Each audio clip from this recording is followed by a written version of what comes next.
Wilfried Adou, Virgile Arouansé.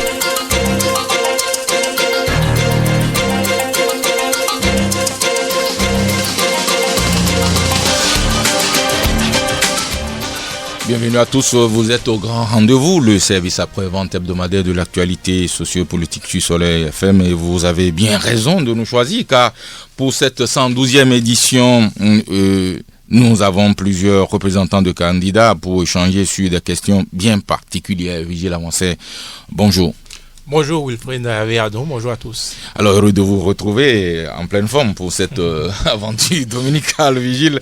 La campagne électorale pour la présidentielle du 6 mars s'anime telle une fois aux idées où des offres alléchantes de construction d'un Bénin rayonnant, d'un Bénin éclatant, d'un Bénin scintillant sont lancées à la cantonade sans que véritablement les citoyens ne disposent de moyens pour vérifier la faisabilité et la fiabilité de toutes ces propositions. Tout compte fait, tous les candidats ont la solution à tout. La solution à tous les problèmes, en cela réside sans doute le charme de cette élection. Mais chacun d'eux évite soigneusement certains sujets sans doute délicats. Par ailleurs, les conditions d'organisation du scrutin qu'on peut se permettre de qualifier de confuses affolent les citoyens, les organisations de la société civile, mais également réjouissent ou semblent réjouir les candidats qui, eux, battent campagne assidûment et ne disent absolument rien. Ce sont ces questions apparemment tabous que nous évoquerons en 90 minutes avec trois invités clairement marqués en deux panels, où on avait prévu deux panels, mais il se fait que nous n'avons pas été rejoints ce matin par M. Christian Parfait Aoyo, conseiller à l'informatique et à l'économie numérique du président de l'Assemblée nationale, qui pourtant nous avait donné son accord. Par contre, nous avons dans ce studio Grégoire Balaro, économiste, enseignant-chercheur à l'Université d'Abomey-Calavi, soutien de Sébastien Germain-Gavon. Nous avons Madame Christine Wensavi, ancien ministre, enseignant-chercheur elle aussi, et soutien de Pascal Irénée Koupaki, une nouvelle convertie à la nouvelle conscience. Et puis nous avons Oswald Omiki, lui il est président du mouvement des ambassadeurs de Patrice Talon et coordonnateur de la campagne du candidat dans le Mono Koufo. Bienvenue, bonjour mesdames, messieurs. Bonjour. Bonjour monsieur le juge. Alors, commençons sans plus de formalités par les conditions d'organisation du scrutin. C'est un fait, la confusion règne en maître. Les cartes d'électeurs sont toujours aux abonnés absents ou se distribuent dans une grosse pagaille. Le niveau de production et de distribution est inconnu. Le programme de couverture des aires géographiques délaissées est apparemment inexistant. Le nom de l'opérateur chargé de l'impression des cartes d'électeurs reste un secret d'État. Des procurations seraient produites en grande quantité dans l'intention manifeste d'organiser des fraudes massives. La Sénat désigne des coordonnateurs d'arrondissement fortement contestés, et dans ce cafouillage innommable, le président de la Cour constitutionnelle s'offre une interview pour bloquer la date du scrutin au 6 mars. Qu'est-ce que ça vous inspire, tout ce méli-mélo, Madame Mouassavi? Merci, monsieur le journaliste. Je voudrais dire bonjour aux auditeurs de Soleil FM. Effectivement, nous sommes en période électorale et l'organisation, comme nous constatons, souffre beaucoup, l'organisation de ces élections, parce que s'il y a une élection que l'on peut programmer, planifier, dont l'organisation pourrait être planifiée, c'est bien sûr les élections présidentielles, parce que même 5 ans avant ou plus, on peut déjà tout apprêter, parce que la constitution béninoise est très claire. Effectivement, on se rend compte que c'est cette élection, depuis celle que nous avons connue, c'est particulièrement celle-ci qui souffre beaucoup plus de problèmes d'organisation. Aujourd'hui, les cartes d'électeurs ne sont pas encore dans les mains des électeurs. Nous venons de voir, de constater, sinon de lire la réaction de la Cour constitutionnelle qui a dû taper du poing sur la table pour pouvoir fixer, arrêter définitivement la date de ces échéances-là. Après un premier report, oui, un peu de cafouillage, sinon beaucoup de cafouillage, nous lisons, nous constatons, mais cela ne veut pas dire, à mon humble avis, que les candidats ne font rien. Sinon, je constate plutôt que dans le rang des candidats, c'est beaucoup plus joué à la conciliation, parce que déjà la population est très stressée, sous pression, et on ne voudrait, surtout dans le camp de Pascal René Koupaki, nous pensons qu'il ne servirait à rien d'en rajouter davantage à ce stress et à toute cette pression que subit déjà la population.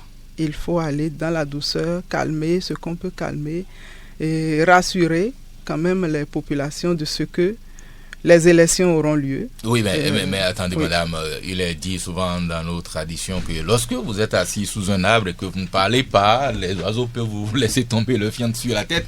Quand vous vous taisez comme ça, vous ne voulez pas en rajouter au stress des électeurs. Est-ce que vous ne créez pas d'être dupé, d'être roulé dans la farine, comme on le dit? Dupé, je dirais non, parce que je crois que tout le monde est aux aguets. C'est vrai. En premier, les candidats. Qui alertent également, à leur manière, les populations pour que tout le monde soit en état de veille. On n'a pas vraiment l'impression que les candidats sont en état de veille. Oui, les candidats sont directement en contact avec les populations sur le terrain, si vous le constatez. Et dans les tournées, Pascal René Koupaki vient de faire tournée sur tournée dans tout le pays. Et au contact des populations, c'est d'appeler à ce que tout le monde soit en état de veille, que personne ne dorme, que nous ayons les yeux ouverts, les oreilles bien braquées pour pouvoir lire, voir tout ce qui se passe.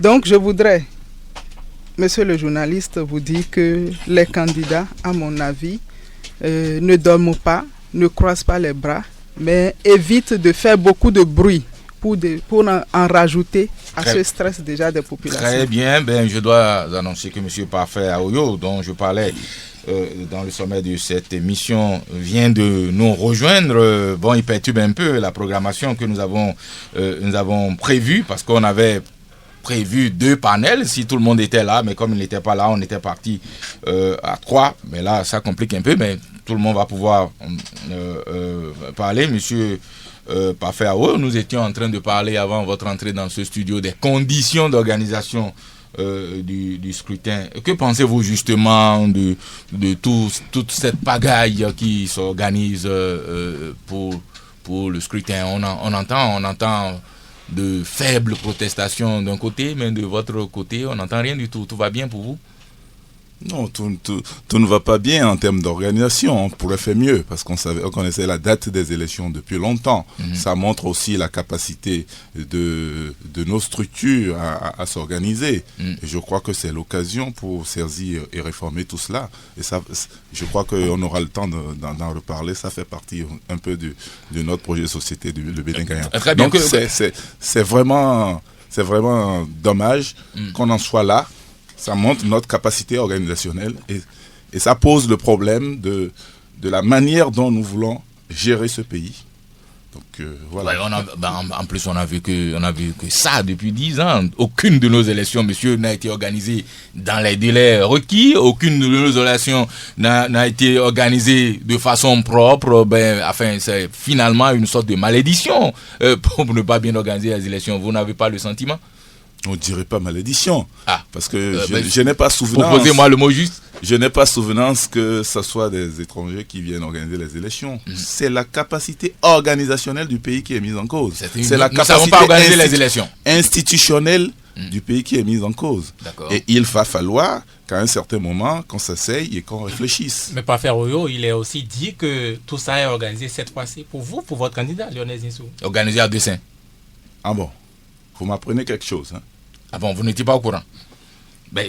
Apparemment, vous n'avez pas suivi la conférence de presse de Jean-Baptiste il y a cette semaine. Alors, que pensez-vous justement de cette affaire de nomination par la Sénat des coordonnateurs d'arrondissement, manifestement en violation du code électoral? Le coordonnateur des FCBE, Eugène Azatassou, avec lequel vous avez désormais Lionel Zinsou en partage, estime qu'il s'agit d'un sujet délicat. En quoi est-il délicat de faire respecter la loi, de faire ce que prévoit la loi?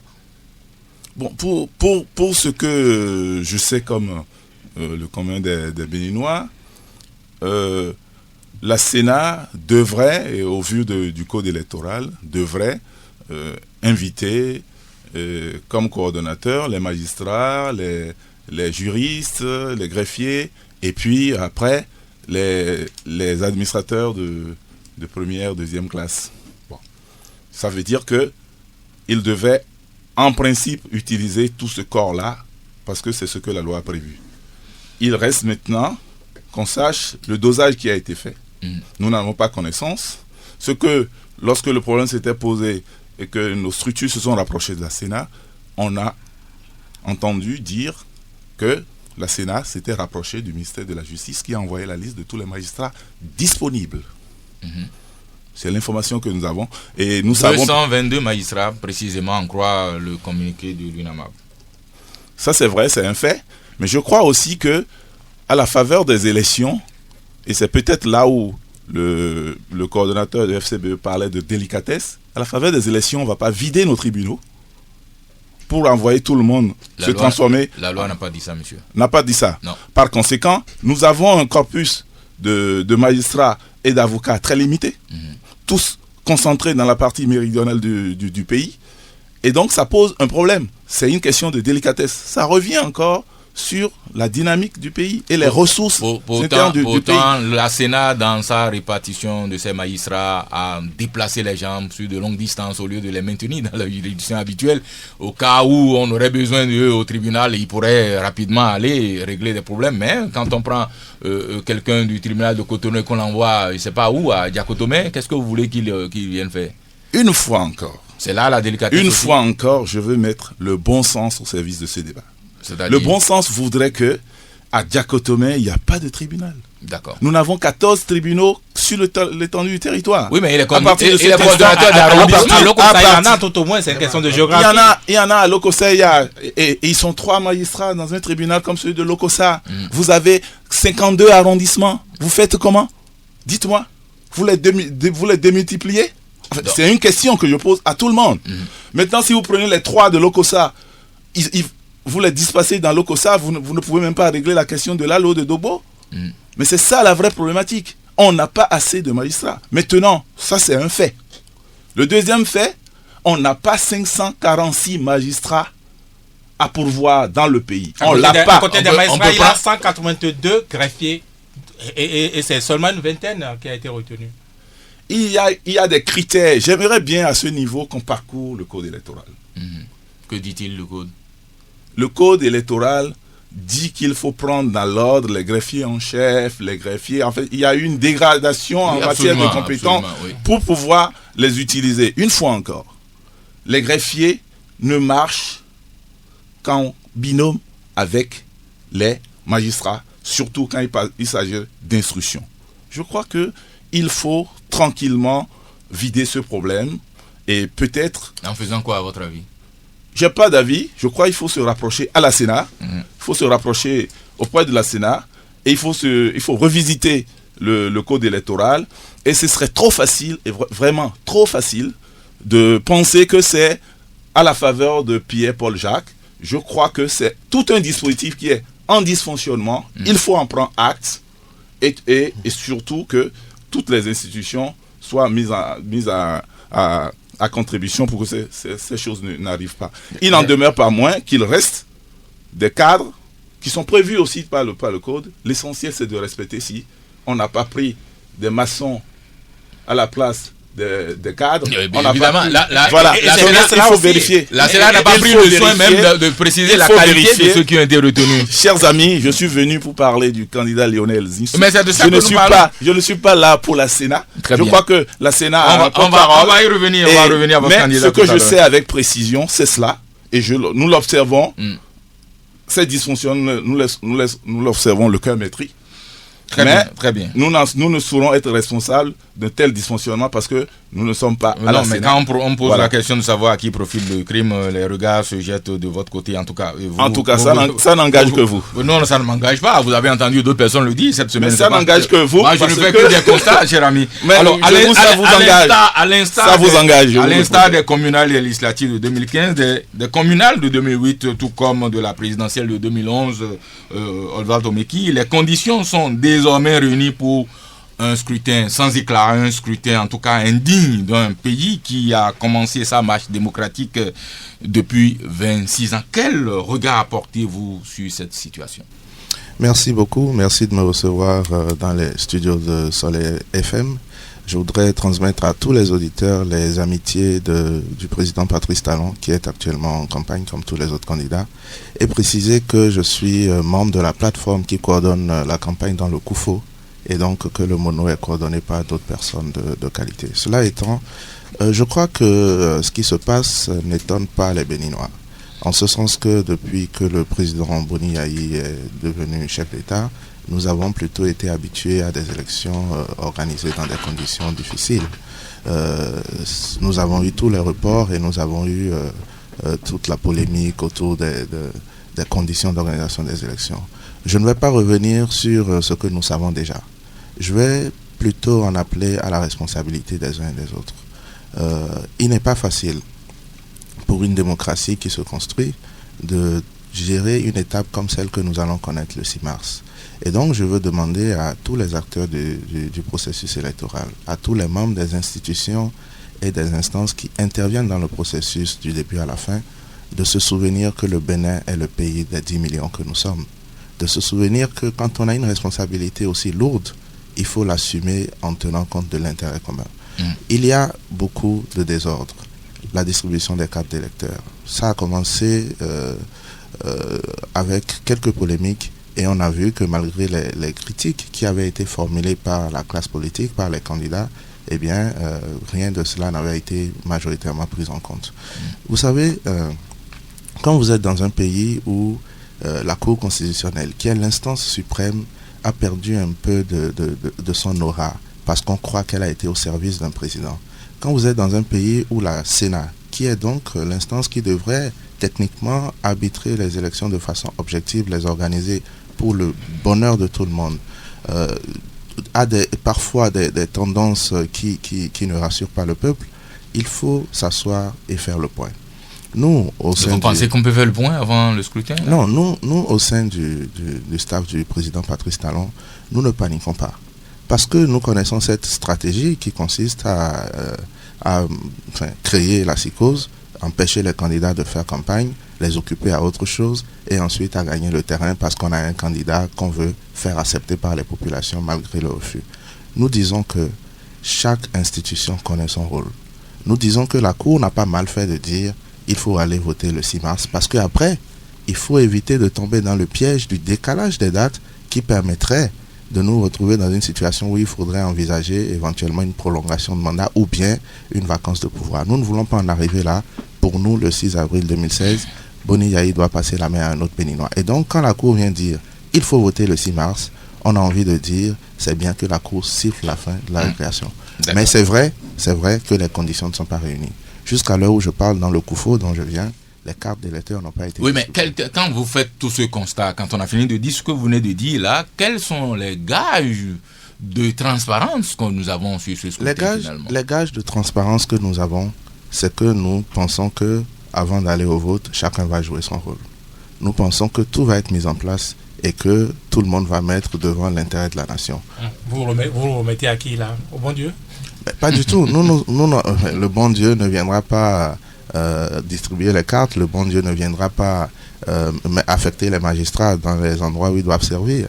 Nous nous en remettons une fois encore à la responsabilité de tous les acteurs du processus. Et chacun sait ce qu'il a à faire, chacun connaît son rôle. On espère que chacun fera ce qu'il doit faire. Alors, Monsieur Balaro, avez-vous suivi la conférence de presse de Jean-Baptiste Elias, président du FONAC cette semaine? Ce qui semble préoccupant dans ces déclarations se rapporte à l'achat des cartes d'électeurs et à la production en grande quantité de procurations destinées, dit-on, à des fins de fraude. Tout ce qu'il a dit n'a pas l'air particulièrement de vous inquiéter, chez Sébastien Germain-Yavon, non? Merci, oui, ça nous inquiète énormément. Parce que si nous jetons un coup d'œil en arrière, nous constatons que c'est la première fois que nous organisons des élections présidentielles dans un contexte de désordre total. On a l'impression qu'on ne voudrait pas, on ne souhaite pas que les Béninois puissent exercer leur droit le plus aliénable, le droit à choisir le président de la République en 2000, le 6 mars 2016. Mais j'ai l'habitude de dire que le pouvoir appartient entièrement au peuple béninois.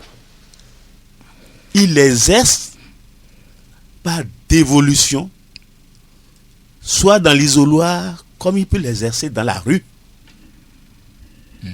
Il ne faudrait pas qu'on nous contraigne à exercer le pouvoir dans la rue. Non, ça ne va pas se passer, ça, non? Mais c'est ça qui se produit et se profile à l'horizon. Parce que, de mémoire d'homme, ce n'est pas la première fois que nous organisons les élections présidentielles dans ce pays, depuis 1991. Ces ratés que nous observons sont des ratés qui qui dépendent de la manière dont la gestion des élections avait été anticipée et mise en place.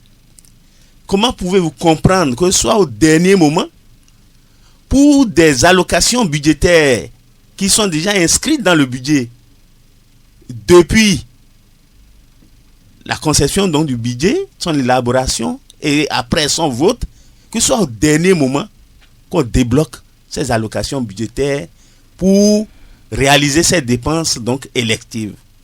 Ça ne vous surprend pas? Qu'est-ce que vous êtes en train d'insinuer? Ce que j'insinue, c'est que en réalité, le pouvoir l'a fait à dessein. C'est-à-dire? Pour ne pas permettre à la Sénat de commander donc les cadres donc à temps, de faire les opérations de préparation donc des élections donc à temps, et de nous amener à une situation de rationnement donc des électeurs. On fait un écrémage qui se fait de façon géographique. On dit bon,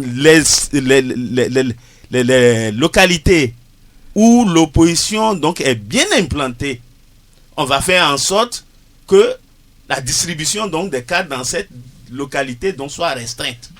On rationne là.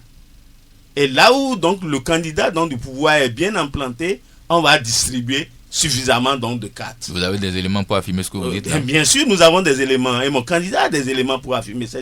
Quels sont ces éléments? Mettez-les sur la place publique. La preuve, le mono et le Koufo, où le candidat, donc Sébastien Adjaouin, est bien implanté, jusqu'à l'heure où nous parlons, à une semaine donc des élections, il n'y a pas donc de distribution de cartes. Peut-être bien qu'elle se remettra aux anciennes cartes. Ça, la Cour l'a prévu aussi. La Cour l'a prévu, mais c'est la porte, la fenêtre de Pandore ouverte donc pour toutes les dérives possibles, toutes les fraudes donc possibles, vous le savez très bien. Comment ça? Je prends donc cette affaire que vous avez avancée tout à l'heure donc d'achat donc des cartes et des procurations. Bon, enfin, c'est pas moi qui ai affirmé, vous avez suivi l'actualité mais tout au long de la semaine. Moi-même, je l'ai vécu dans mon quartier. Je l'ai vécu dans Porte-Novo. Des acheteurs de cartes? Des acheteurs donc de cartes. Dans mon quartier, je l'ai vécu. Les gens passent donc dans les quartiers et dans les maisons acheter les cartes. C'est une réalité. Jean-Baptiste Elias donc n'avance pas donc des allégations. Il ne fait pas des allégations. C'est des réalités qu'ils achètent les cartes. Autre question pratique, M. Grégoire Balaro. Oui. Les magistrats ont donné comme un ultimatum à la Sénat, 4 jours pour corriger les magistrats. Donc ils attendent jusqu'au mardi, et quand on compte bien mardi, faute de quoi ils vont quitter le processus. Pour une question aussi concrète, une question aussi pratique, qu'est-ce que vous apportez comme réponse à cela, lorsqu'on sait que ce corps c'est par ailleurs quand même gage de crédibilité par ailleurs? Oui, c'est un gage de crédibilité, mais devant la situation qui est une situation latente, porteuse donc de crise, qu'est-ce que vous voulez donc monsieur Kospil? Vous remettez au bon Dieu encore une fois? Non, je ne remets pas au bon Dieu. Je remets à la veille citoyenne. Il a le dos là. Parce que cette fois-ci, les Béninois ne se laisseront pas faire comme cela s'est produit donc en 2011. Ils ne se laisseront pas faire. La veille citoyenne ira jusqu'au bout. Et du côté de mon candidat, on met tout en place. Une veille citoyenne structurée pour pouvoir dénoncer chaque fois que l'occasion donc se présenterait ces gens donc de dérive donc de notre processus démocratique. Oui, mais quelqu'un le disait cette semaine, tous les camps tentent de frauder. Mais là, apparemment, tous ceux qui interviennent orientent les risques, les velléités de fraude vers un candidat. Mais, enfin, dans tous les cas, les gens ont quand même l'intention de frauder, non, Monsieur Balaro? la fraude n'est pas de la culture. On a écouté Abraham Zinirokwe, ancien ministre de la Justice, et le déroulé dans ce studio tout au long de cette semaine, les techniques de fraude mode d'emploi. Oui, la fraude mode d'emploi donc était institutionnalisée dans notre culture, dans notre pratique il y a longtemps. Et semblerait-il que c'est pour pallier à cette fraude qu'on a mis en place donc la LEPI, qui est devenue encore un instrument de fraude d'une autre dimension, avec à l'appui les technologies les plus raffinées pour amener donc à la fraude. Bon. Est-ce que vous comprenez? C'est ça la difficulté.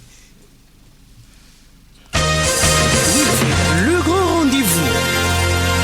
Alors, c'est une chance que vous soyez tous là, puisque vous êtes tous là. Nous allons en profiter pour nous essayer à une petite clarification conceptuelle. La rupture. C'est le mot en vogue pour cette élection. Tous les candidats se proposent de nous opérer une césure nette, sans fioriture.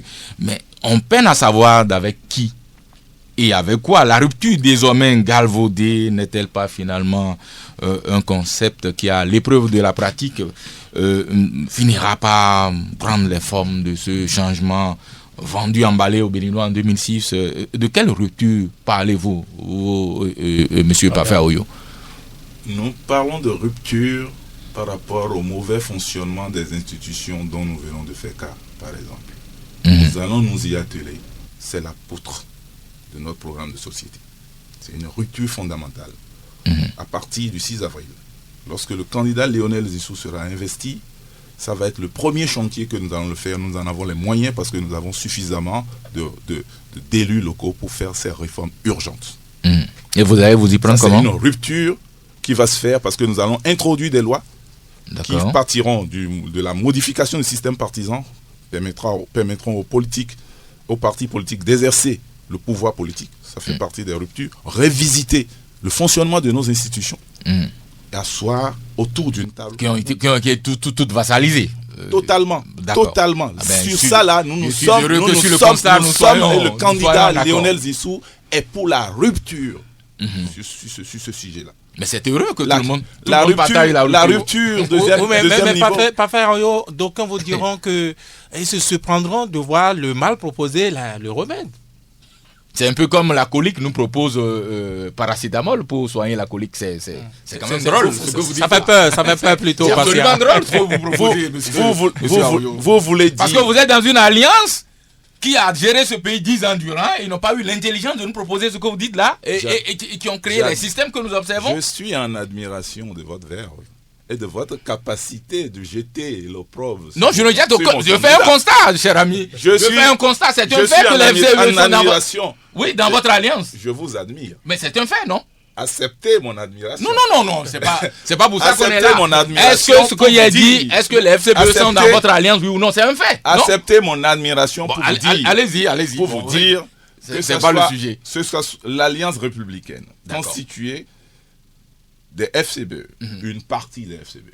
Il y en a quand même qui sont désormais candidats. Une partie, enfin de Béninois et de Béninoises qui ont géré ce pays. D'accord. Ces 10 dernières années, y compris ceux qui sont actuellement candidats et qui sont de l'autre camp. Certains ont profité de leur position.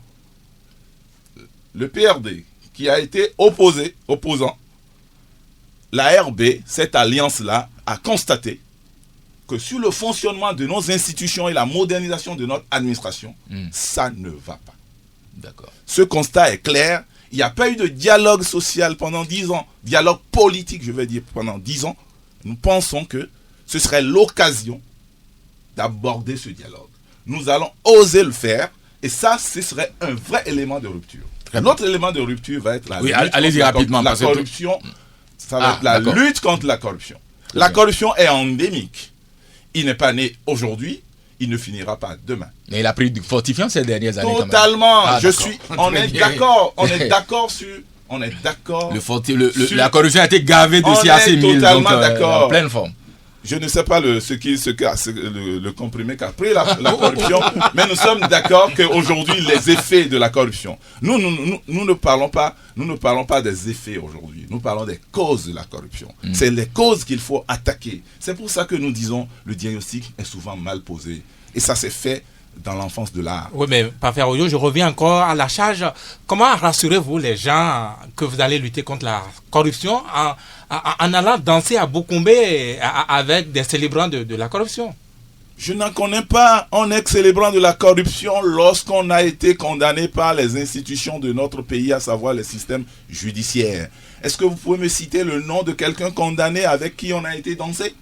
J'admire pour cette fois-ci, j'admire la parole, cher ami. Alors, Madame Wensabi, nous allons évoluer. Si tout le monde parle de rupture, presque tout le monde évite d'évoquer, par exemple, la question du régionalisme, l'un des fléaux qui semble mettre en péril le vivre ensemble dans ce pays où ce phénomène a été activement cultivé ces 10 dernières années. Quelle est la thérapie de celui qui se fait appeler le mécano en chef pour guérir le Bénin de ce mal?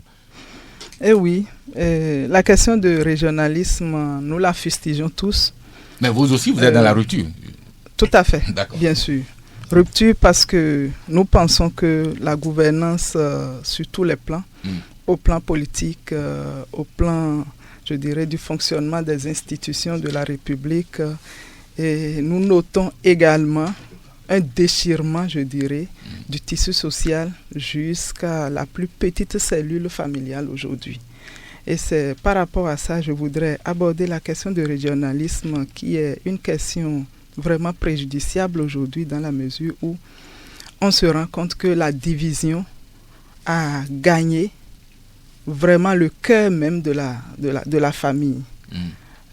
D'abord, régionalisme, oui, mais je voudrais ajouter à ça même l'ethnocentrisme très poussé aujourd'hui. Nous notons avec beaucoup de regrets, beaucoup de désolation, tout le peuple béninois note qu'aujourd'hui, il faut être d'une région pour être promu. Il faut être d'une région pour réussir à telle ou telle autre dans sa vie, etc. Il faut être de telle région pour bénéficier des services publics. Et par contre, quand on est d'une autre région, on est laissé pour compte, etc. Je crois que c'est quelque chose que nous subissons avec le cœur totalement déchiré. Et Pascal René Koupaki, candidat aujourd'hui, pense qu'il faut pouvoir redonner tout son sens, je dirais simplement, à la devise de notre pays, en commençant par la fraternité. Et dire que du sud au nord, de l'est à l'ouest, nous sommes tous des frères. Et la justice aussi, surtout. La justice aussi. Quand il y a des gens qui réussissent à des concours, on met d'autres à leur place. Ah oui. C'est pas fait preuve de justice, particulièrement. La justice aussi, bien sûr. Le travail également, parce qu'il faut mettre tout le pays au travail. Avec Pascal René Koupaki, le travail devient obligatoire à tout le monde. Alors, oui, allez-y. Non, je crois que aujourd'hui, quand vous suivez un peu dans sa démarche, dans son comportement, dans sa manière de faire, Pascal René Koupaki paraît le seul candidat qui prône cette union du sud au nord, de l'est à l'ouest, ou avec son idée de vitalisation du territoire national, il pense que chaque Béninois, où qu'il se trouve, doit pouvoir se sentir comme chez lui et non être du sud, être du nord, être de l'est ou de l'ouest. Oui, mais en la matière, madame, vous savez, la profession de foi seule ne suffit pas. Vous avez parlé de devise. La devise du Bénin, ça existait avant le mal du régionalisme. Oui. Quel gage, comment rassurez-vous les Béninois concrètement? Voilà, c'est au-delà de la profession de foi. Tout à fait. Ce n'est pas une profession de foi. C'est pour ça que je vous dis, dans son projet de société, voilà le candidat qui a sorti cette idée géniale de vitalisation du territoire à travers laquelle on se retrouve parfaitement parce qu'une mise en application de cette vitalisation du territoire amène chaque Béninois à pouvoir se sentir dans n'importe quelle localité il se trouve comme chez lui. Vivre, s'épanouir comme chez lui et non retourner dans sa zone d'origine pour pouvoir se faire. Ce n'est pas le cas. C'est une chose que votre candidat a pris conscience, comme beaucoup d'autres, de la gravité de ce phénomène. Alors, Osvaldo Meki, les concours frauduleux aux résultats manifestement teinté de régionalisme, les nominations clientélistes qui s'appuient sur la région, les placements politiques basés sur l'ethnie accompagnés de messes, de marches, de meetings de remerciements télévisés sur des aires de campagne électorale permanente. C'est ce à quoi nous avons assisté ces 10 dernières années. Que fera votre candidat quand il prendra le pouvoir le 6 avril? Merci, je suis le plus heureux dans ce studio parce que je suis heureux que la rupture initiée par Patrice Talon aujourd'hui trouve autant d'adhésion. Même la nouvelle conscience, la vague bleue. Oui, c'est la nouvelle conscience dans la rupture ou bien la rupture dans la nouvelle conscience? C'est tant mieux. C'est tant mieux. Ce qui est important quand vous avez initié un concept, c'est que ce concept soit compris. Et je suis, au nom du président Talon, heureux que les Béninois et d'autres candidats comprennent ce que nous mettons. Qu'il y a une nécessité de rupture. Qu'il y a une nécessité de rupture. Bon, et donc, comprennent cette candidature, enfin. Non, rupture pour nous, c'est rupture avec la surpuissance du pouvoir exécutif qui soumet tout le monde. Et c'est pour ça que nous proposons des réformes dans ce sens. C'est rupture avec cette gouvernance émotionnelle qui se fait sans aucune planification et qui dépend des états d'âme du chef de l'État. C'est rupture avec cette démocratie béninoise qui désormais affame, appauvrit et soumet le peuple au lieu de lui permettre de s'épanouir.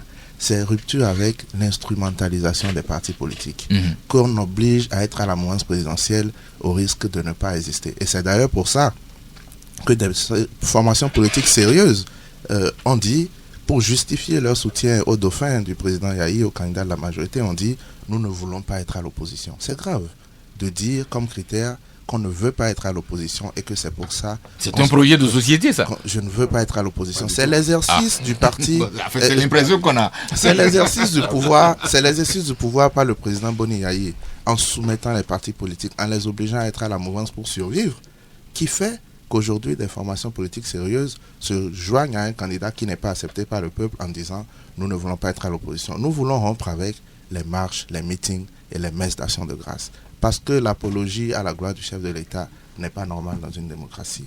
Nous voulons rompre avec les concours frauduleux, avec les affrontements permanents entre l'exécutif et les syndicats qui sont pourtant des partenaires. Nous voulons rompre avec le régionalisme et nous disons que la rupture doit se faire à partir des réformes. Réforme politique, réforme institutionnelle, réforme structurelle. Oui, mais vous listez tout ça comme le feraient les enfants dans une poésie au coup primaire. C'est très joli, mais quand on parle concrètement du régionalisme, quel est le médicament, la thérapie que vous préconisez? Qu'est-ce que vous allez faire pour que tous les Béninois se sentent citoyens de ce pays? Parce qu'à un certain moment, ce sentiment-là a cessé d'exister chez certains Béninois. Je vous remercie et je vous invite, comme beaucoup de Béninois, à lire Le Nouveau Départ, le projet de société de Patrice Talon. Et je vais partir de ce que vous posez comme question pour dire que nous ne sommes pas dans le listing des intentions. Nous sommes dans une énonciation claire de ce que nous allons faire. Pas le Nouveau Départ. Non, c'est important de lire ce que propose le candidat avant de faire son choix. Voici ce que nous allons faire. Le régionalisme, par exemple. Avant de guérir un mal, il faut voir quelle est sa source et comment est-ce qu'il se répand. Le régionalisme qui est décrié au Bénin, c'est lorsque, par exemple, à cause de l'origine géographique, quelqu'un obtient un avantage plutôt qu'un autre. Le régionalisme qui est décrié, c'est lorsque, par exemple, la classe politique, pour avoir du suffrage, tient des discours en mobilisant les masses sur la base de l'origine géographique. Et donc, nous disons deux choses. Nous disons que pour ce qui est de l'accès des usagers, des citoyens béninois, au service de l'administration publique, ils seront tous égaux. Nous disons que pour ce qui est par exemple des concours, pour ce qui est par exemple des avantages que l'État doit offrir et garantir à chaque citoyen, l'État sera désormais au service de chacun sans savoir d'où il vient. Et je veux dire qu'il faut bien regarder le Bénin. Nos enfants à l'école ne s'asseyent pas en se demandant d'où vient son voisin. Nos enfants se fréquentent, ils ne savent même pas d'où ils viennent. Le régionalisme, c'est la classe politique, parfois en besoin de renforcer son électorat, donc en panne d'arguments qui l'exploite. Et surtout, nous avons une réforme qui va, selon notre humble avis en tout cas, qui va finir par éradiquer ce mal. C'est la réforme qui s'appuie sur le financement des partis politiques. Ce que nous proposons, c'est ceci. C'est que nous allions vers les grands ensembles et qu'à partir en tout cas si le président Patrice Talon est élu, que les partis politiques soient financés par l'État, que nous consacrions 0,5% des ressources propres de l'État pour financer les partis politiques. Mais sur quelle base? Sur la base non seulement du poids électoral, mais aussi et surtout de la représentativité géographique. Ça veut dire quoi? Que sans que ça ne dépende désormais du bon vouloir du chef de l'État, les partis politiques qui ont un poids électoral recevront un financement. Oui, mais quand vous dites ça, oui, finissez rapidement. Et que les partis politiques qui recevront ce financement sur une base de calcul clair auront un avantage à avoir des représentants dans le septentrion, dans le sud, à l'est ou à l'ouest. L'avantage, c'est que désormais, les gens vont s'unir autour d'idéaux et que on ne regardera plus les Béninois selon leur origine géographique, mais selon ce qu'ils pensent. Très bien, c'est joli ce que vous dites, Oswald Omeki, mais quand vous parlez de financement de partis politiques, on entend ça partout, la Nouvelle Conscience, Lionel Nissou, les autres, tout le monde dit on va financer les partis politiques. C'est très bien, c'est joli, mais quand vous voyez la quantité, la masse d'argent qui est déversée aujourd'hui dans le paysage politique, vous pensez que l'État est suffisamment aussi riche pour financer des partis politiques et nous mettre à l'abri des pratiques nauséeuses que nous avons vues tout le temps? Oui, tout à fait. Vous pensez qu'il suffit de financer les partis politiques pour que simplement tous ces mots-là disparaissent? Non, s'il vous plaît, je vais vous dire ceci. 0,5% des ressources propres de l'État, ça fait entre 3 milliards et 3,5 milliards en ce moment.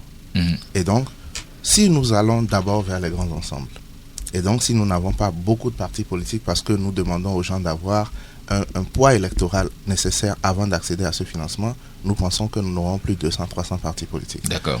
Donc, et puis nous pensons, d'ailleurs Patrice Talon est bien placé pour le dire, nous pensons qu'il est temps de faire en sorte que les partis puissent exister sans dépendre même de leur chef ou bien du chef de l'État. C'est-à-dire que recevoir des ressources de l'État sans que ça ne dépende du bon vouloir du président de la République va forcément encourager l'animation de la vie politique, même au sein des partis. Et je vous dis, c'est une solution qui est claire parce que dans tous les cas, ce qui va se passer, c'est que quand les partis vont recevoir de l'argent de l'État et qu'ils vont pouvoir fonctionner et qu'ils vont être un peu plus dynamiques, ils ne dépendront plus du bon vouloir d'un opérateur économique, ils ne dépendront plus du bon vouloir des lobbies, et parce qu'ils auront besoin de se mettre ensemble pour être grands, pour être plus forts, pour avoir plus de financement, eh bien, ils iront forcément vers la mise en commun des idées. Et quand vous regardez, pour finir... Oui, mais là-dessus, a-t-on droit de se méfier lorsqu'on sait que c'est cette faiblesse du système politique béninois qui a par ailleurs favorisé votre challenger, votre champion? En quoi ça l'a favorisé? En quoi ça l'a favorisé? Parce que c'est parce qu'il est en mesure donc de financer les partis politiques. Non, je veux dire. Après cette non, pas du tout. Je veux dire que nous sommes dans un studio d'une radio sérieuse et nous parlons de notre pays et c'est sérieux. Si personne ne va nier ici le rôle de certains citoyens béninois, opérateurs économiques, qui ont soutenu la classe politique au moment où elle en avait besoin. Et je dis, nous sommes fiers. Toute la classe politique, c'est important de le préciser. Enfin. Certains disent du nord au sud, mais comme on n'est jamais témoin de ces affaires, on ne sait pas combien chacun a reçu, ou qui n'a pas reçu et qui a reçu. Tous ceux qui en ont eu besoin. Et il faut comprendre que le financement de la classe politique n'est pas une fin en soi. Le financement de la classe politique ne veut pas dire que les acteurs politiques n'ont pas d'identité, qu'ils n'ont pas de moyens. C'est un soutien. D'accord. Un soutien pour les aider à résister. Et je veux rappeler quelque chose, parce qu'il faut rendre à César ce qui est à César. Si des citoyens béninois comme Patrice Talon n'avaient pas existé, peut-être que nous ne serions pas en train de voter aujourd'hui. Parce que il y a eu une époque dans ce pays où le chef de l'État a mis comme tête de liste au cours des législatives dernières, les ministres en fonction, les directeurs généraux de société, a fait campagne à côté d'eux avec les moyens de l'État. S'il n'y avait pas eu des citoyens pour soutenir cette opposition qui était en difficulté, mais qu'est-ce que nous aurons obtenu aujourd'hui au Parlement? Ça c'est aussi à ça d'avoir des opérateurs économiques engagés en politique. Alors très bien, monsieur Omeki, on va continuer avec sur la même question avec monsieur Balaro, le régionalisme et la rupture, les deux. Voilà, la rupture déjà du côté donc de Sébastien Adiavon, on n'en parle pas du tout presque. Moi que je sois dans le faux. Ou bien vous ne voulez pas faire de la rupture? On est dans la rupture, on en parle suffisamment. Parce que, en tout cas, c'est en vogue. La rupture dont nous parlons, c'est une rupture par rapport donc à cette forme de gouvernance qui nous a amené donc à l'échec politique et économique. Nous voyons la rupture sur 3 formes au niveau de la gouvernance. D'abord au niveau de la réforme de l'État. Parce que l'État actuellement, comme nous avons l'habitude de le dire, et le candidat le dit, c'est un État très fort où le pouvoir présidentiel est fort, est omniprésent, domine les autres institutions, y compris les institutions donc de contre-pouvoir. Nous voulons mettre en place une réforme institutionnelle qui sort donc de cet État de type latin qui a dominance très forte sur les institutions. C'est ainsi que nous voulons mettre en place un État décentralisé, flexible, où les institutions donc de contre-pouvoir jouent leur rôle pleinement, où l'Assemblée nationale joue son rôle de contre-pouvoir avec donc des capacités d'amendement aussi bien donc de la loi des finances, des capacités réelles d'amendement de la loi des finances, des capacités de pouvoir poursuivre ceux qui sont auteurs donc de deniers publics, dans la mesure où les enquêtes parlementaires devraient avoir un pouvoir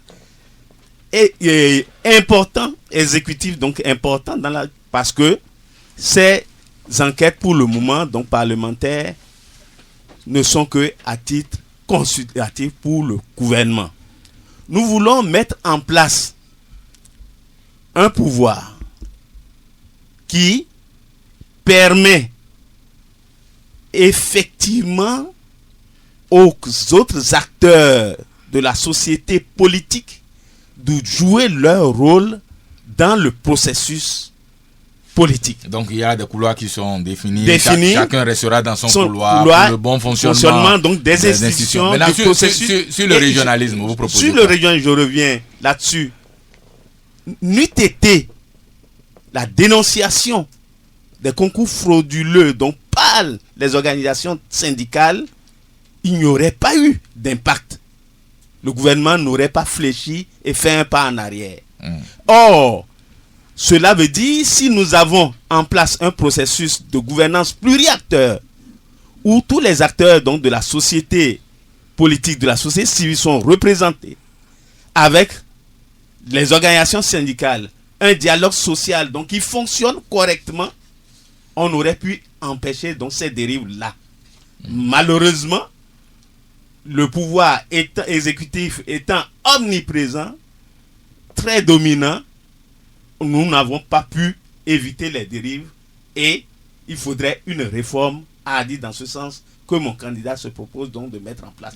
Un dernier élément qui est important dans son dispositif, c'est la dépolitisation de l'administration publique. D'accord. Parce que une fois que l'administration politique est dépolitisée, les fonctionnaires ne sont plus assujettis au pouvoir de l'exécutif dans l'exercice de leurs fonctions. Oui, monsieur Balaro, ça fait des millénaires que tout le monde dit ça. Mais personne ne fait jamais rien dépolitiser l'administration. Vous allez faire quoi concrètement? Ça passe par l'appel à la candidature pour nommer les hauts fonctionnaires donc, dans leur poste et avec pour clé un descriptif donc, du profil de poste. S'il y a appel à la candidature, en ce moment, les fonctionnaires ne seront plus... Mais ça ne résoudra pas certainement le problème, parce que quand il y a appel à la candidature, il y a des gens qui doivent finalement retenir celui qui sera nommé. Si ces gens-là sont mus par comment je vais dire... Je n'ai aucune obligation donc d'allégeance vis-à-vis donc de celui qui m'a mis là. Si c'est un appel à la candidature. Ça, c'est ce que vous visez. Oui, parce que moi j'ai exercé donc un poste à l'Assemblée nationale où c'était un appel à la candidature. Je ne fais aucune allégeance donc au président de l'Assemblée nationale. Très bien. Alors, monsieur Parfait Aouyo, rapidement, sur la question du régionalisme, vous préconisez quoi? J'espère que j'aurai le même temps d'antenne que mes pourquoi vous cherchez vous êtes déjà intervenu sur la rupture. Vous êtes déjà intervenu sur la rupture. Allez-y sur le régionalisme. S'il vous plaît, je le souhaiterais. Ce serait l'équité. Oui, l'équité. Vous en perdez déjà là. Vous en perdez là des minutes, oui. Allez-y. Vous me rattraper. Régionalisme, ethnocentrisme, concours frauduleux. Oui. Nous allons finir avec cela. Ça fait partie du panel qui est dans le panier à poubelle. Mais à cela, je prie tout le monde de ne pas ajouter la xénophobie.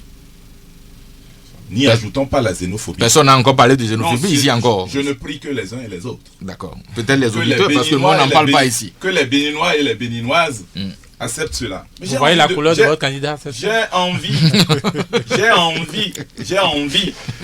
de dire, lorsqu'on a profité d'un système à travers des avantages fiscaux, lorsqu'on a participé 2 ans, 3 ans, 7 ans pour certains à un gouvernement, lorsqu'on a eu le monopole sur des secteurs entiers de l'économie, est-ce qu'on peut venir du jour au lendemain jeter l'opprobre sur un tel système? Nous disons que ça, ce sont les effets. Mais d'où viennent les causes? Et c'est ça le diagnostic. Les causes, c'est que nos institutions ne fonctionnent pas aujourd'hui. Les causes, c'est que notre administration ne fonctionne pas. Et à partir de cet instant, il faut moderniser l'administration. Il faut revisiter nos institutions. Nous ne nous attaquons pas nous sur les effets, nous nous attaquons sur les causes. Et c'est là notre diagnostic. Je n'aurai malheureusement pas le temps de rentrer dans ce que nous proposons comme réforme des institutions, j'en ai abordé tout à l'heure. Mais c'est ça la vraie question que nous nous posons. Aujourd'hui, on a eu des gens qui ne sont pas forcément de la même région, de la même ethnie, qui ont eu de monopole sur des secteurs entiers. Ils ont brassé des milliards de notre économie. Quand vous dites ça comme ça, est-ce que vous dédouanez l'État, c'est ça, hein? Je ne dédouane pas. Parce que quand vous parlez d'individus qui ont bradé, qui ont fait ça, vous mettez l'État en parenthèse. L'État n'a rien fait, l'État n'est pas responsable. Justement, je condamne les effets de tels faits. Et je dis, mais pourquoi sommes-nous arrivés à de telles dérives? J'appelle cela des dérives. Des dérives. Et le candidat Lionel Zinsou les combattra avec la dernière rigueur, cette fois-ci avec méthode, avec respect des tests de la République, et avec la méthode et l'élégance que requiert cela, en discutant avec tous les acteurs politiques et sociaux. Lorsque on a des concours frauduleux, simplement parce que ça n'a pas été bien organisé, pensez-vous que c'est forcément du fait d'un gouvernement? C'est du fait du dysfonctionnement même de l'administration. Je crois qu'il faut aller s'attaquer à la racine du problème. Mais quand on dénonce les concours frauduleux, monsieur Aoyo, mais ils sont déjà attendez, laissez-moi poser la question. Quand on dénonce les concours frauduleux, quand on va jusqu'à bloquer l'administration à cause des concours frauduleux et que le gouvernement résiste par rapport à ça, alors que il fait une profession de foi de lutter contre ces phénomènes-là, comment est-ce que vous appelez ça? Tout ça, ce n'est pas normal. Je crois qu'il faut interpeller le chef de gouvernement là-dessus. Attention, je pèse mes mots. Je pèse les mots. Nous sommes au Bénin. J'ai bien dit, ce n'est pas normal. Il faut interpeller le chef du gouvernement là-dessus. D'accord. Le chef du gouvernement. Pourquoi vous ne dites pas Boniaï? C'est une institution, le chef du gouvernement. Lui parle de l'institution. Oui, allez-y, monsieur Aoyo. L'institution, chef du gouvernement. Respectons les institutions. C'est le chef du gouvernement qui est responsable de tels dysfonctionnements. Il doit répondre. Il doit répondre aux Béninois puisqu'il est élu pour cela. Question concrète avant d'avancer. Lionel Zinsou, président de la République, qu'est-ce qu'il fait du concours frauduleux, donc le concours à polémique de recrutement des 502 douaniers? À partir du 7 avril, ce serait ce serait rangé à l'oubliette. Ce concours sera annulé. Il annule le concours, c'est ce que vous dites? Lequel concours? Le concours de recrutement des douaniers. Le concours de recrutement. Oui, le concours à polémique dont on a d'abord rangé le bruit en entendant la présidentielle. Vous pensez que c'est quelque chose de frauduleux peut prospérer dans ce pays? Quel que soit le candidat? Moi, je parle concret, autrement dit, il annule le concours. Lionel Zinsou ou Lionel Zinsou? Lionel Zinsou ou Lionel Zinsou. S'il s'appelle ça, il n'a pas le choix que de ne pas aller dans le sens de la justice et de l'équité. Il n'a pas le choix. C'est une voie unique. Vigile, j'apprécie particulièrement cette question. Chacun d'eux va y répondre très rapidement. Le concours de la douane. Très bien. Alors, Sébastien Adiavon annulera-t-il ce fameux concours qui a fait beaucoup de vagues et face auquel on a de la résistance?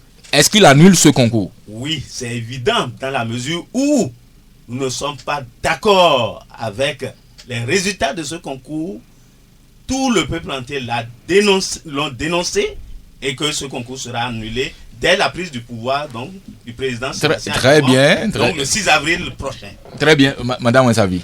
Oui, et Pascal René Koupa, qui, comme vous le savez, a déjà fait l'expérience d'organisation de concours dans ce pays, et c'est sans tapage, sans bruit, le résultat était clean. Par rapport à ça, il faut comprendre que quand un concours est organisé avec tant de bruit, et on se rend compte qu'il y a beaucoup de soulèvements quant à la qualité même de l'organisation et des résultats, il n'y a pas de raison qu'on puisse valider un concours de ce genre. Pareil, Monsieur Omeki. Non, c'est évident qu'un concours mal organisé ne peut pas être validé, ça c'est très clair. Et je veux dire que je suis surpris parce que ceux qui ont organisé le concours sont en ce moment en campagne pour le candidat Lionel Zissou.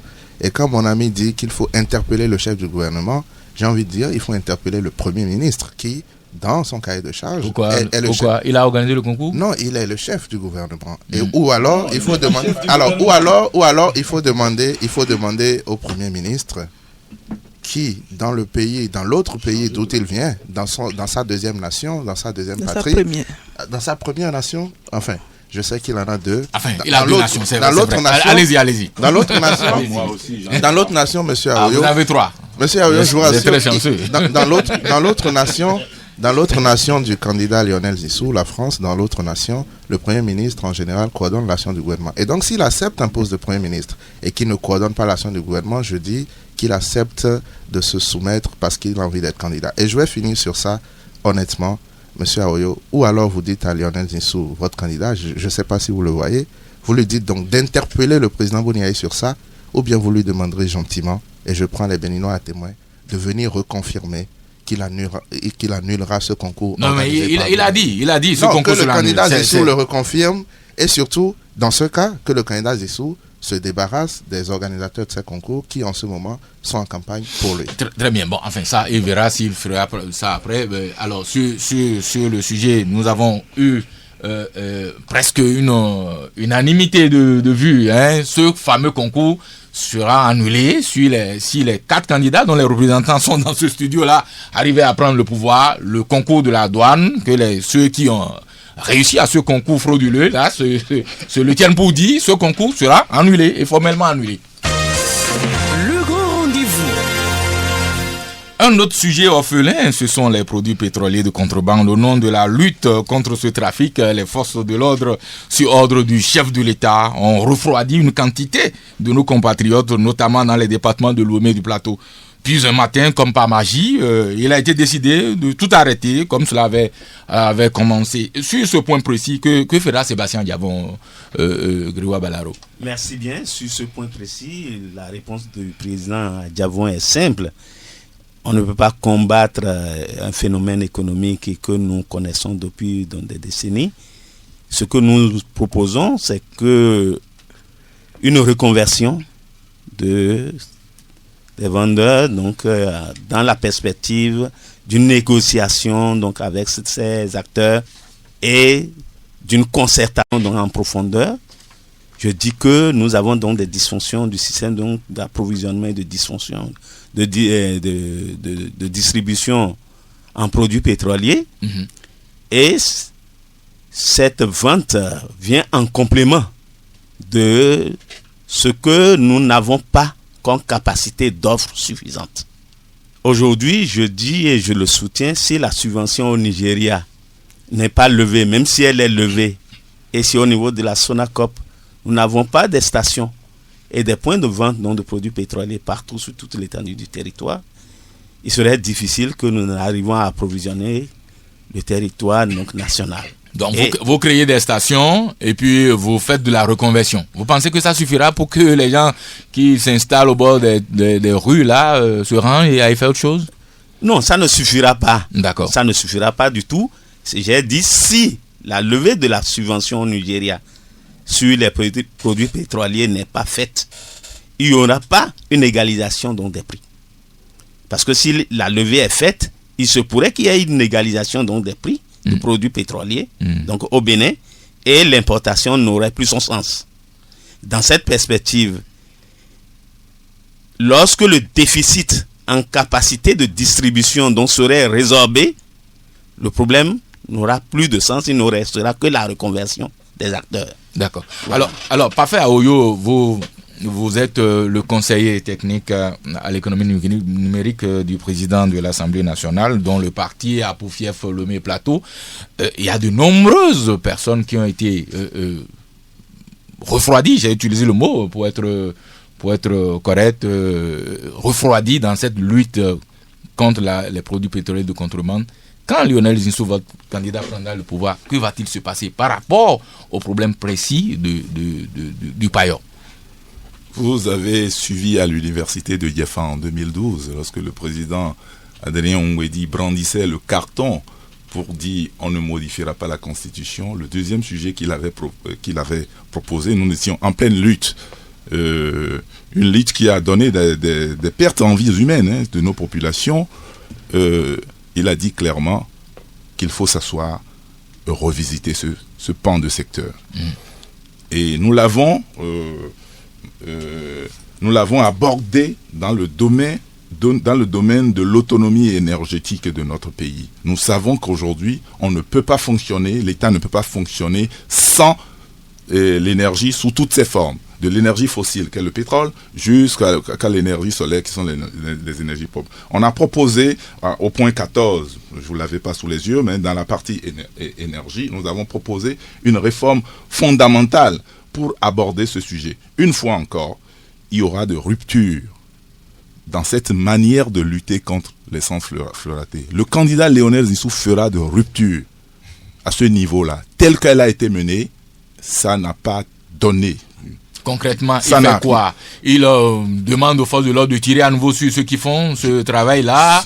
Il fait de la reconversion. Il crée des emplois pour ces gens. Qu'est-ce qu'il va faire? C'est une batterie de près de 120 mesures adaptées aux régions. Vous savez, on fait de la contrebande sur 700 km dans notre pays.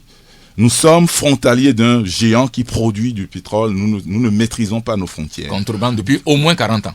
Non, depuis la nuit des temps. D'accord. Depuis la nuit des temps, depuis que le Nigeria produit du pétrole et d'autres produits, c'est de la même façon que nos produits vivriers entrent dans le Nigeria. Et ça passe par certaines mesures, passe par l'intégration et la manière de revisiter le secteur. Ce qui ne reviendra plus, c'est qu'on ne fera plus la guerre aux Béninois et aux Béninoises parce qu'ils sont en train d'aller chercher la pitance. Ils sont allés chercher ce qu'ils doivent manger alors qu'aucune politique ne leur a donné le fruit de la croissance. Et par conséquent, on va s'asseoir pour voir comment on utilise cet avantage que les économistes béninois appellent avantage comparatif. C'est une chance d'être aux côtés du Nigeria. Mais à partir de ça, on transforme cette chance en opportunité. Et cette opportunité en force. Et cette force rentre dans le panier de la ménagère, contribue à la croissance que nous souhaitons de nos voeux, qui va atteindre les 10% en 2017. Oui, ça, on a entendu ça depuis 10 ans, cher monsieur. 2017, ça fait 10 ans qu'on entend ça, on n'a pas franchi 7%. Donc, cette fois-ci, ce genre de promesses, enfin, moi, je ne suis pas particulièrement sensible. Les promesses électorales n'engagent que ceux qui y croient. Quelqu'un l'avait dit. On avait parlé dans ce pays de 50 milliards destinés à une reconversion des trafiquants de produits pétroliers de contrebande. Ce qui restera dans le bilan de Boni Yayi comme l'une des nombreuses promesses jetées à la poubelle. Oswald Omeki, vous ferez quoi sur la contrebande de produits pétroliers? Je viens d'entendre encore une promesse à la Boni Yayi. Le Bénin fera 10% en 2017. Alors que nous sommes en 2016, c'est pas réaliste. On peut être optimiste quand on est en politique. Non, c'est pas réaliste. Il s'agit de notre pays. Non, c'est pas une question de compétence du tout. Il faut du temps pour avoir la croissance économique au-delà de tout. Merci. Non, je crois que sur la question des produits pétroliers, je voudrais saluer la mémoire de ceux de nos compatriotes qui sont morts, et j'ai envie de dire pour rien.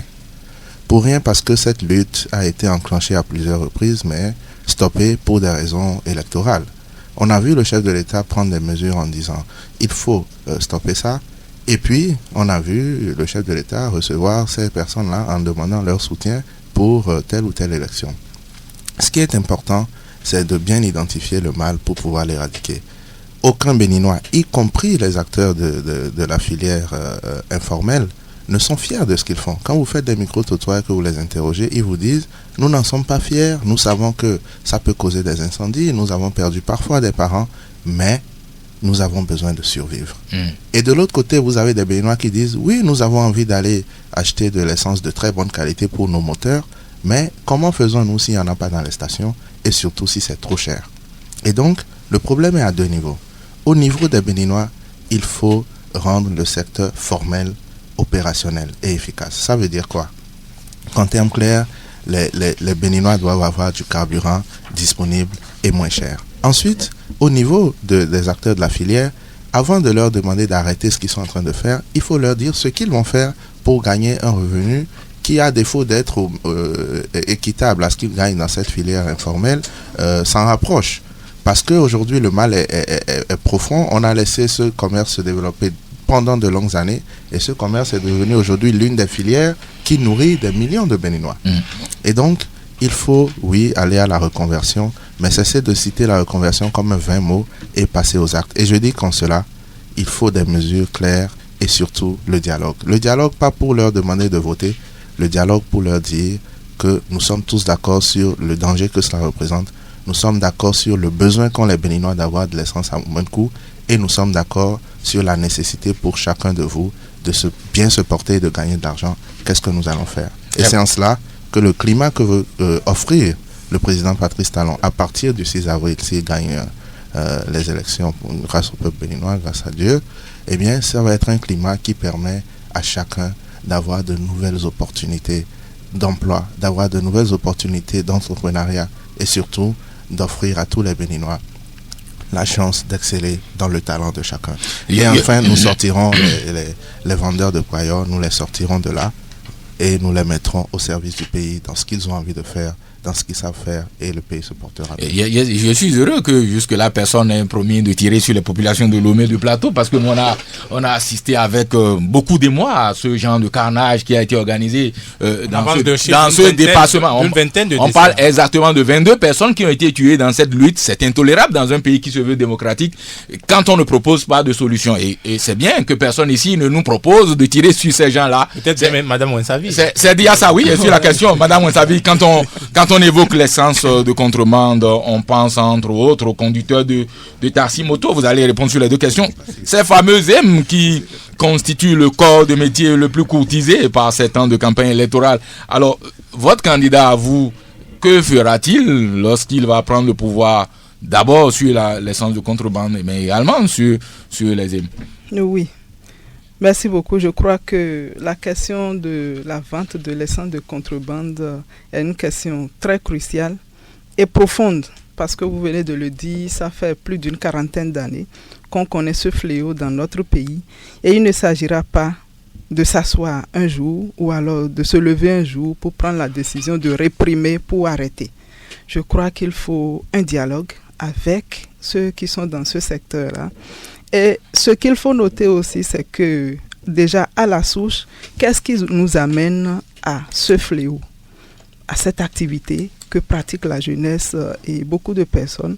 C'est que, premièrement, il y a la question d'emploi.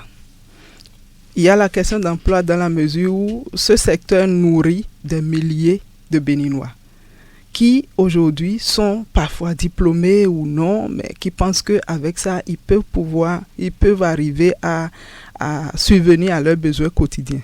Mais l'autre chose qu'il faut noter, c'est que c'est un secteur c'est l'informel qui a gangréné le système économique de notre pays, qui est également à la base de ce fléau. Je crois que aussi bien essence de contrebande que l'activité des émigrants, tout ça, c'est des questions d'emploi qui nous amènent à ça. Et il faut pouvoir aller à la source, à la base, solutionner. Par rapport à l'essence de contrebande, il faut régler d'abord la question de l'emploi de façon durable. Donc c'est à défaut d'emploi que les gens se livrent à cette activité. Il y a beaucoup qui, à défaut d'emploi, se livrent à cette activité pour pouvoir subvenir à leurs besoins quotidiens, aussi bien émigrants que activité de vente de l'essence de contrebande. Mais en plus de ça, il faut noter que dès qu'on arrive à arrêter, ou alors quand les acteurs de ce secteur arrêtent de travailler une journée, par mécontentement ou alors pour manifester quelque chose, c'est que le pays est bloqué. Les stations n'arrivent pas à prendre en charge, à servir tous ceux qui ont besoin de l'essence ou du gasoil et autres. Donc, le problème est très profond, comme je le dis, mais il faut aller déjà toucher à la question de l'emploi. Et Pascal René Koupaki, dans son projet de société, prend la question de l'emploi, la gestion de la question de l'emploi comme une question transversale.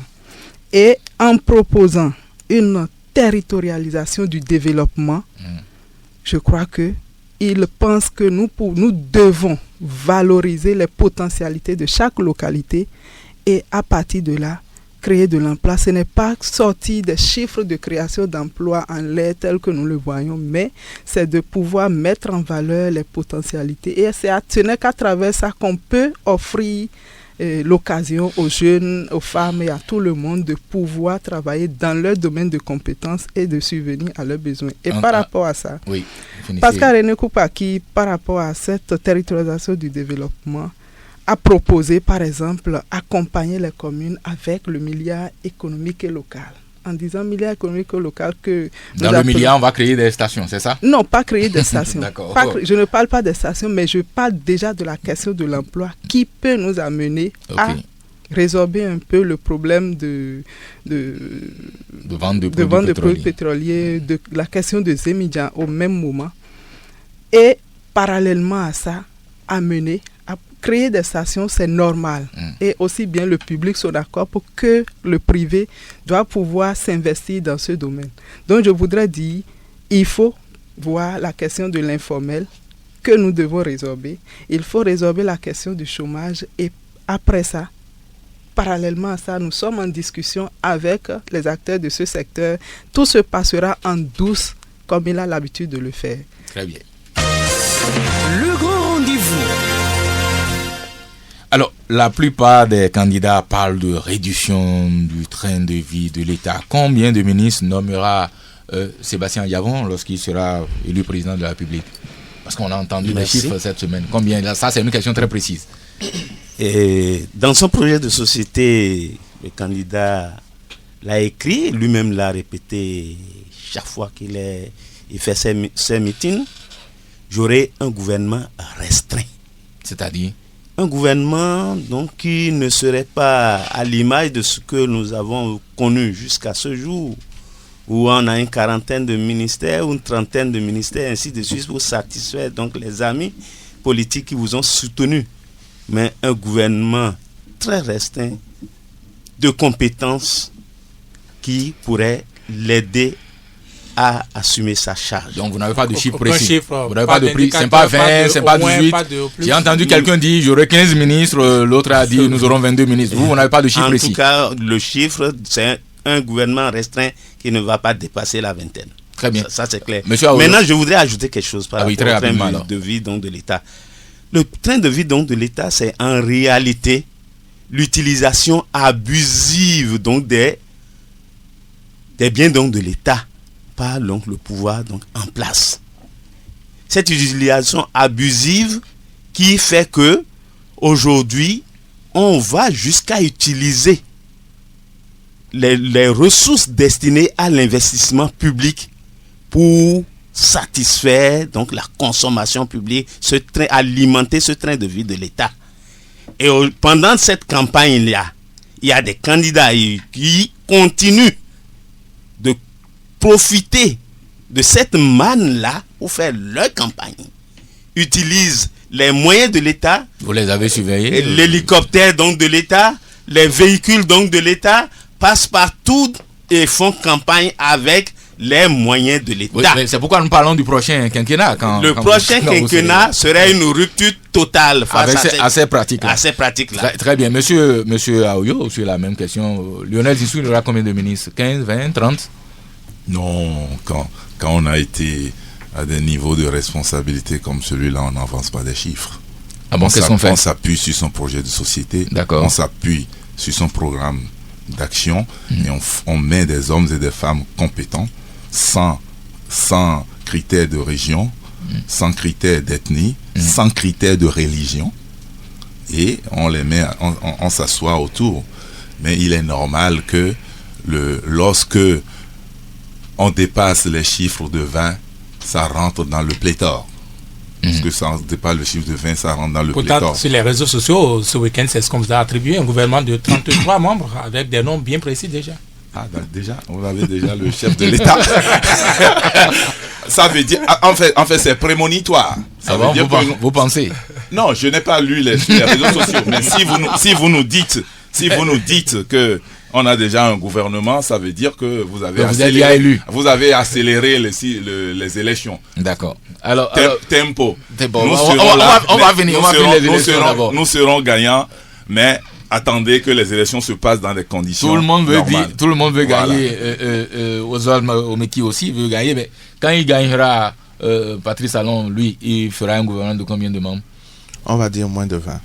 Moins de 20 parce que on ne fera pas un gouvernement de personnes qui sont récompensées à cause de leur capacité à mobiliser l'électorat. On ne fera pas un gouvernement de personnes qui ont des compétences pour gérer des départements géographiques en termes d'électorat, mais plutôt des gens qui ont la compétence... Des technocrates.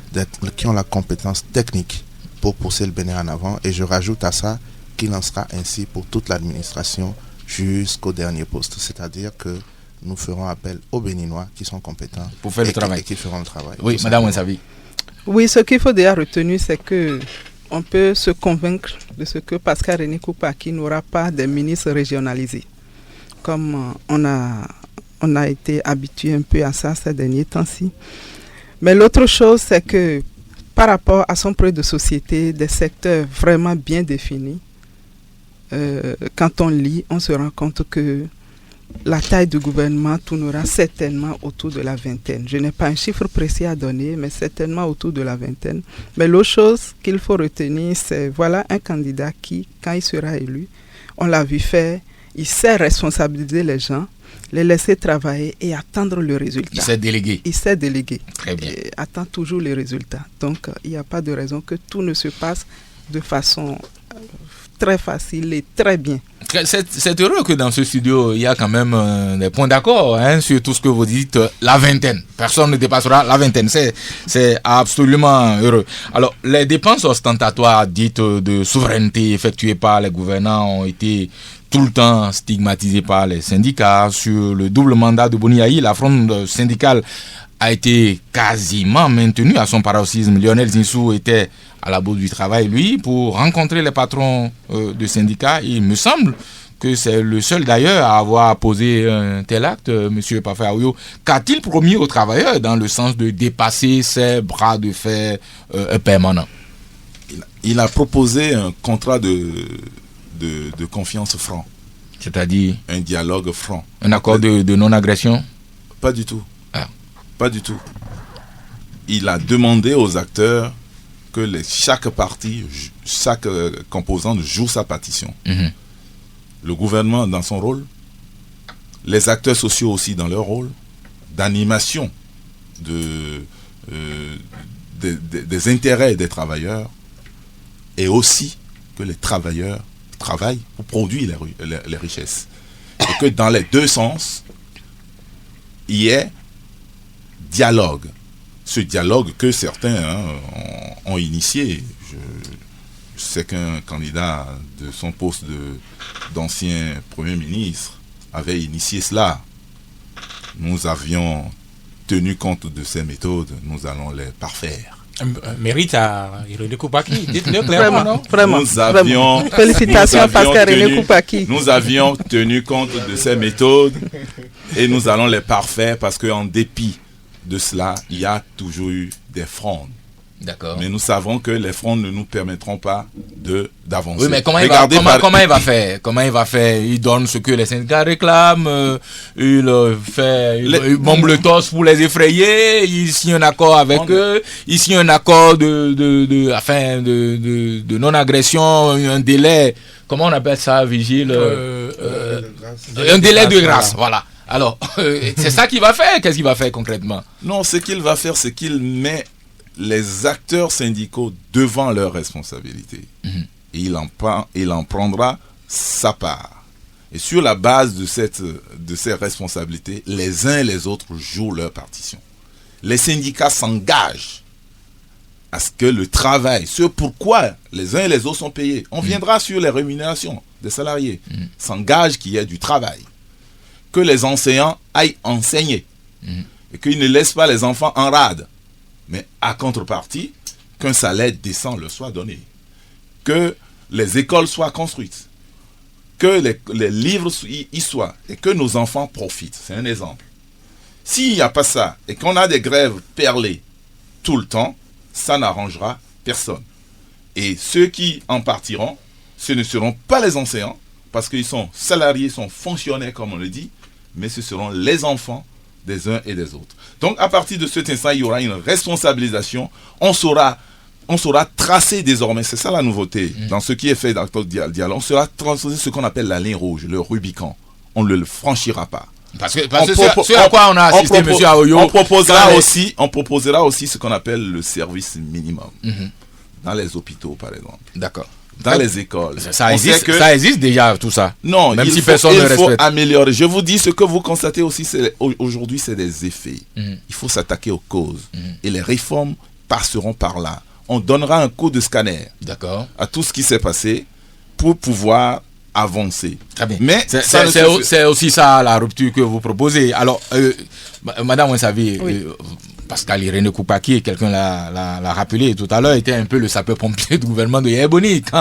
Quand les syndicalistes réclament des choses, qu'on ne les écoute pas, qu'ils entrent en grève et on les laisse aller en grève 1, 2, 3, 4, 5, 6 semaines pendant que les enfants ne vont pas à l'école, finalement, le chef de l'État se défausse sur lui pour qu'il aille éteindre l'incendie. Bon, alors, c'est ça qui va continuer ou comment il va s'y prendre?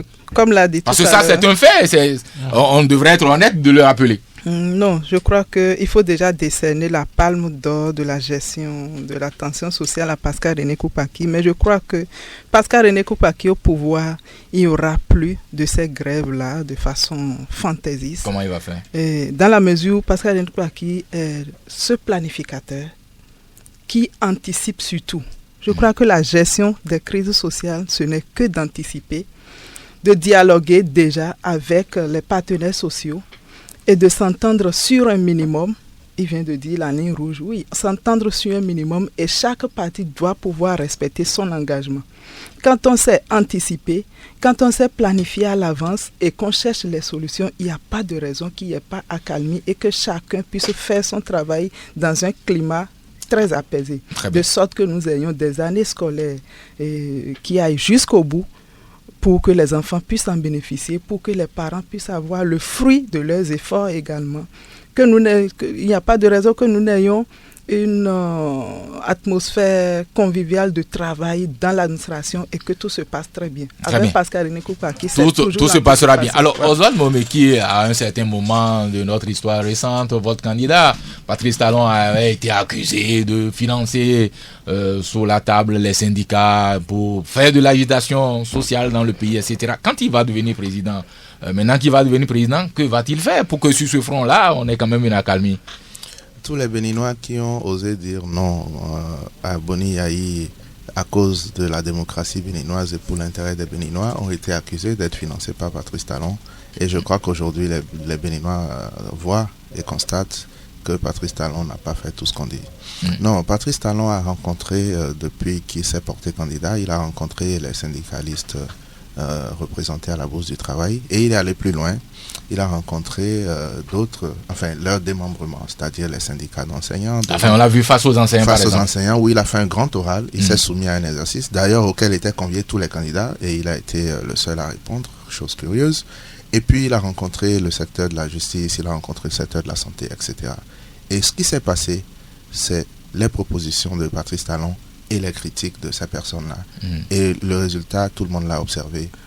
Déjà, à cette étape, il n'est pas encore président de la République, mais les gens sentent un homme qui va respecter ses engagements et qui va replacer les acteurs sociaux dans leur rôle.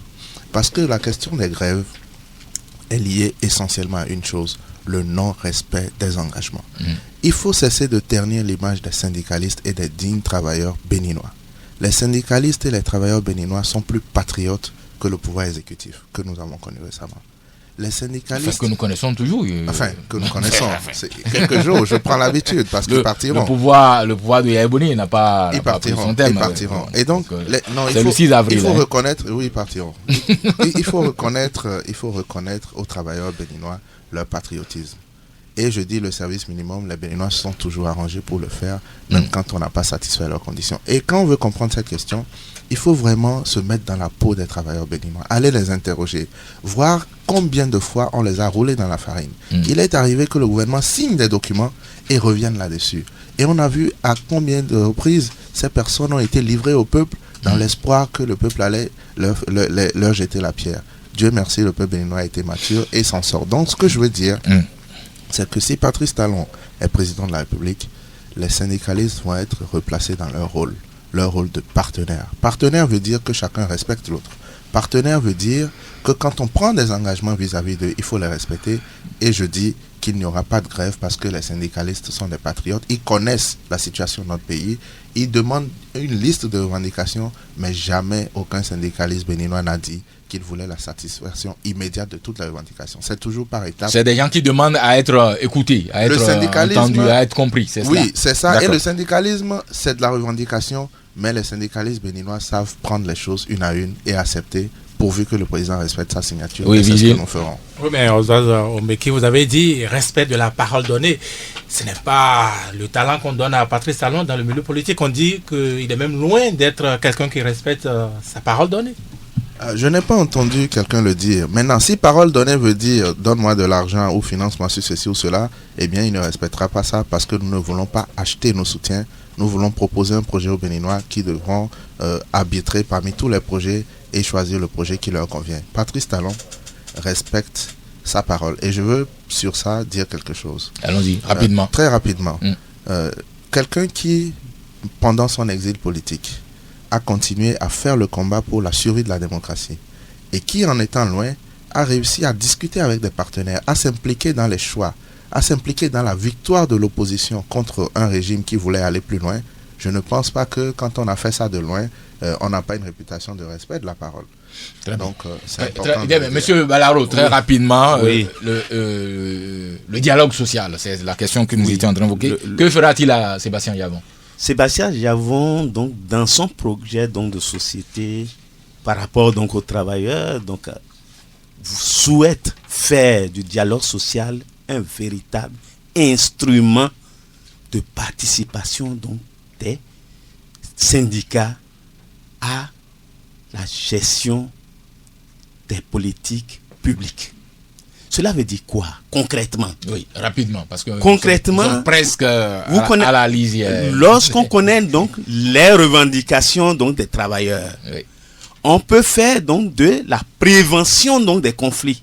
D'accord. En faisant quoi? On connaît les revendications. Faire une planification. Faire donc négocier avec les organisations syndicales, faire une programmation donc budgétaire donc de ces revendications, les intégrer et les satisfaire à l'élaboration donc du budget. Tout ce que nous ne savons plus faire apparemment dans ce pays. Et tout ce que nous ne voulons pas faire parce qu'on ne veut pas dialoguer avec les syndicats. On préfère les diaboliser et leur envoyer la police.